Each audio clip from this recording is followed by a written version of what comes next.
At this moment, this video just in, 5 American prisoners released by Iran landing at a U.S. military base in Virginia, running into the arms of loved ones.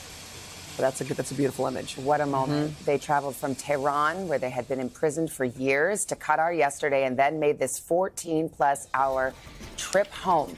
And they are on U.S. soil this morning. Their arrival does not come without scrutiny over the deal that got them here. It included opening up $6 billion frozen under sanctions. The U.S. says that money can only be used for items like food and medicine. The Iranian government saying they will decide how it's spent.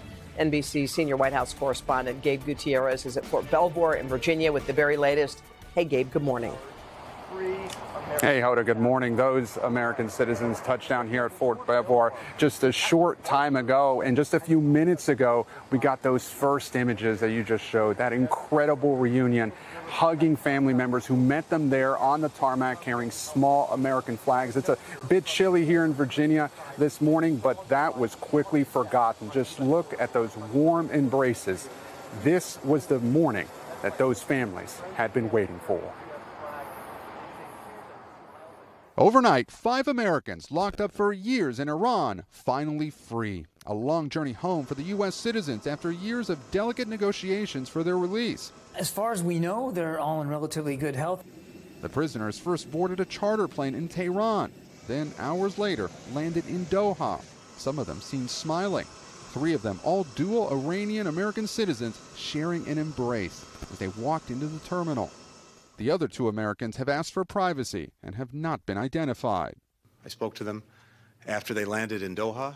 I can tell you that it was, for them, for me, an emotional conversation. Siamak Namazi, who the U.S. says was arrested on false espionage charges, writing, "For almost 8 years, I have been dreaming of this day," adding he can't wait to get to an Apple store. "I am dying to find out what gadgets now exist." He's missed 8 years of the most productive years of his life. He wants to be married. He wants to have kids. Still, the swap is controversial. In addition to the U.S. and Iran exchanging 5 prisoners, the Biden administration also unlocking $6 billion in Iranian money frozen by U.S. sanctions. The White House says Iran can only use it for things like food and medicine, with U.S. officials approving each transaction. But Iran's president told NBC's Lester Holt last week, "We will decide, the Islamic Republic of Iran will decide to spend it wherever we need it." Republicans arguing the money was essentially a ransom. Unfortunately, the deal that secured their release may very well be the latest example of President Biden rewarding and incentivizing Tehran's bad behavior. So, Gabe, they're on U.S. soil. What happens next for the Americans?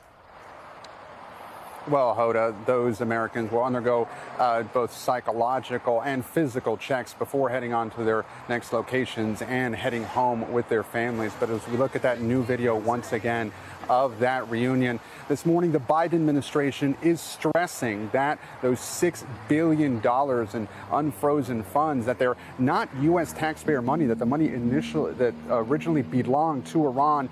And the White House is also slapping new sanctions on Iran after the presumed death of a former FBI agent in Iranian custody. But again, the focus this morning is on that reunion, that emotional reunion, those 5 Americans back here on U.S. soil. Yeah, glad they're home safe. All right, Gabe Gutierrez in Fort Belvoir for us. Gabe, thank you. Hey, thanks for watching. Don't miss the Today Show every weekday at 11 a.m. Eastern, 8 Pacific on our streaming channel, Today All Day.